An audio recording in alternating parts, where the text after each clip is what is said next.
Part II, Chapter 28 of Short History of the Christian Church by John Fletcher Hurst. This recording is in the public domain. Chapter 28 Abelard and His Fortunes. Of all the leaders in the great scholastic movement, there is no one to whom so great a personal interest attaches as to Abelard, 1079 to 1142. He gave promise at an early age of the remarkable abilities which distinguished his entire career, and attracted the profound attention of all Europe. His first plan for life seems to have been the career of a soldier, but he soon devoted himself to theological studies, and here achieved such success as to astound alike his preceptors and companions.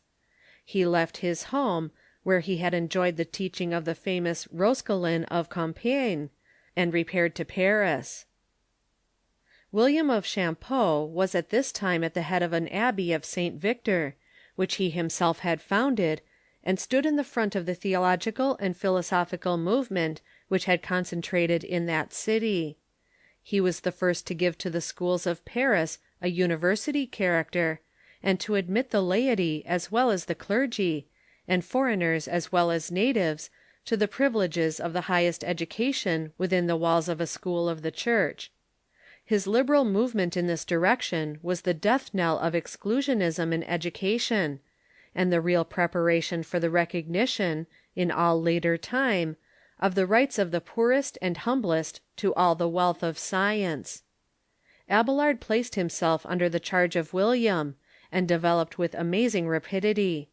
But in 2 years' time the young student differed so essentially from his master that he broke off his connection, and established the Abbey of St. Genevieve close beside his master's renowned Abbey of St. Victor.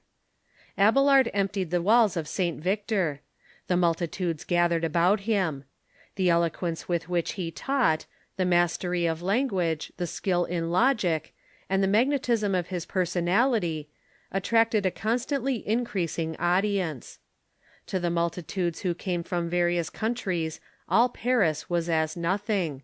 He was the one man for whose wisdom and example students from all parts of France, England, Spain, and even Rome itself had come with eager search. The success of his teaching, and the decline of William's school through that success, awakened the opposition, not only of William, but of his friends and sympathizers. To get away from the persecution, Abelard left Paris, went to Melun, and began to teach with the same success which he had enjoyed in Paris.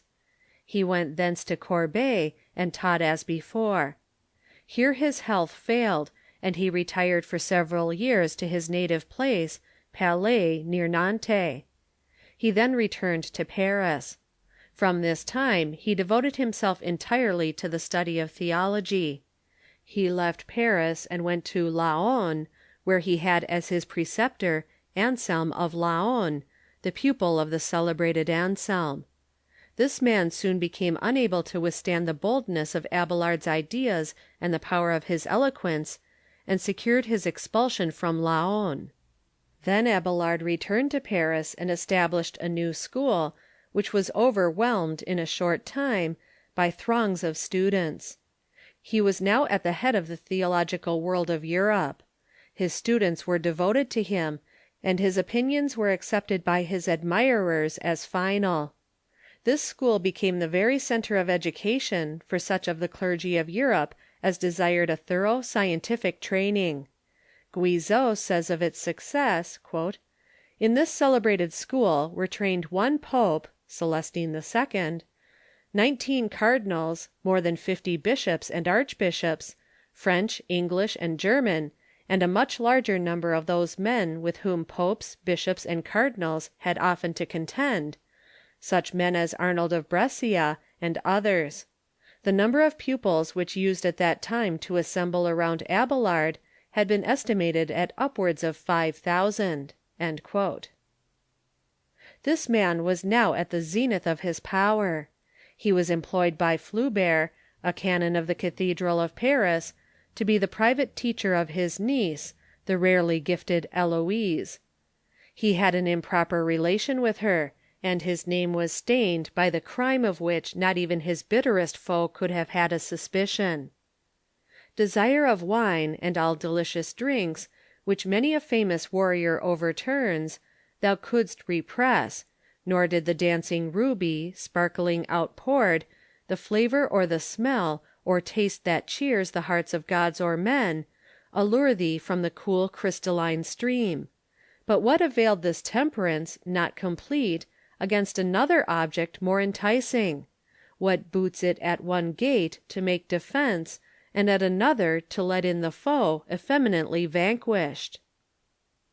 Abelard married Eloise, but the affair was kept a secret at her request.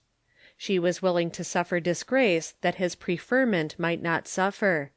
He now took the vows of a monk, and entered the convent of Saint Denis, while Eloise took the veil as a nun in the convent of Argenteuil.